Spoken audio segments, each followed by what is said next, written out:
Hey, what's up, everybody? So, how do you know when you have too much silver? Now, I think that's a very difficult question to answer. And I know many of you right now are probably screaming from your lung tops, screaming, how can you possibly have too much silver? You can never have too much silver. Um, and I sort of agree and sort of disagree with someone who would say that. And I'm going to explain. So before I can explain how how do you know when you have too much silver, is I want to kind of first explain how I stack and or collect silver. Now, when I first started out stacking, I was buying pretty much everything that I liked as far as a design, and also buying the cheapest possible for my stack. So I am a collector on one hand, and I am a stacker on the other hand. And I don't think there's anything wrong with being both. Now, there's a lot of people who are out there who just stack for SHTF. And then there's a lot of people out there who just collect, and I don't think there's anything wrong with either um, type of collector, stacker, or people who do both, like myself. But when I first started out, I was stacking higher premium coins or medium range premium coins. Um, and I think each individual kind of has to learn sort of for themselves. But when I first started stacking, I was stacking kookaburras, koalas, and buying, many tubes of each coin. And that was when I first got into it. And then later on, I realized that I'm stacking something that I probably really should be collecting. And then I just started instead of buying 20 of each, I was just buying one, two, or three of the coins that I liked instead of buying tubes and tubes of them. And if you're a flipper, then there's nothing wrong with if you think that a coin is going to appreciate in value or it's going to be in high demand on eBay, then there's nothing wrong with stocking up on a certain coin. But just know that that could also fail. No coin is guaranteed to appreciate in value enough for you to make back your money plus additional money. You could always, if you turned around and sold something that you just bought, you could always lose a little bit of money. But um, so how do you know when you have too much? Well, if you have to sell some of your stack to be able to pay bills, to pay for certain emergencies that come up with maybe your car, your house, medical bills. If you have to liquidate, you probably have too much, and not just silver. I'm talking silver, gold, palladium, platinum, rhodium, whatever metal you collect or stack. If you have to liquidate to be able to sell, now if you have to sell and you have to sell and maybe take a loss on some silver or something, well, at least you had that silver to sell. A lot of people don't have any sort of a savings, rather it be cash or in metals. So at least we at least have this with the intrinsic value that we could at least sell this to be able to pay for stuff. But that is the last resort where you want to liquidate either your collectibles or your stack.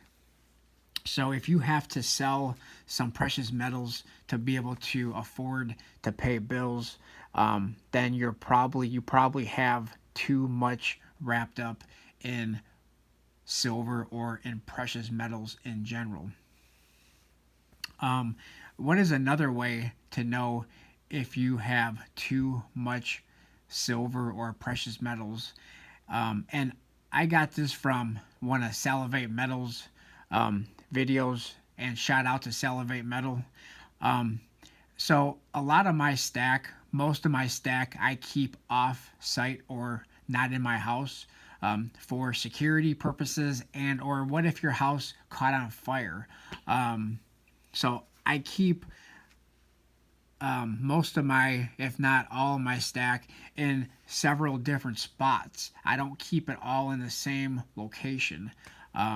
Therefore, if one place burns to the ground, you're not out everything that you have. Now, thankfully for metals, unlike paper, if paper burns, it's gone. If my 2008 Kookaburra were to burn or melt, it's no longer worth the premium of the 2008 Kookaburra, but it's still worth the silver. So that's another pro of keeping silver versus keeping some cash on hand. Um, so, but anyway, so what I got from Salivate Metal in this video that he made is, if you're having a hard time finding pieces to your stack, if you're losing them and you can't track them down, then you might have too much different pieces. Maybe not too much silver in general, but too much of a variety. So the way that I like to do it, and I did sell some of my collectible pieces, not a whole lot, but I did sell some of my collectible pieces, and I did make back most of, if not all of my money. I did not take really any of a loss when I sold my collectible pieces. But I sold some of my collectible pieces, and the terminology that the silver bean counter goes by, and I put them into El Cheapo silver. And when I say cheap silver, I put American Silver Eagles into the cheap category. Now, a lot of stackers like to go generic silver rounds and bars. Here is a good example of a generic round. This here was probably less than $1 over spot when I bought it off of eBay. I did have eBay bucks, 10 times eBay bucks, but this was probably, I believe, less than $1 over spot. For American Silver Eagles, however, you're doing pretty good if you can get it for less than $2 over spot.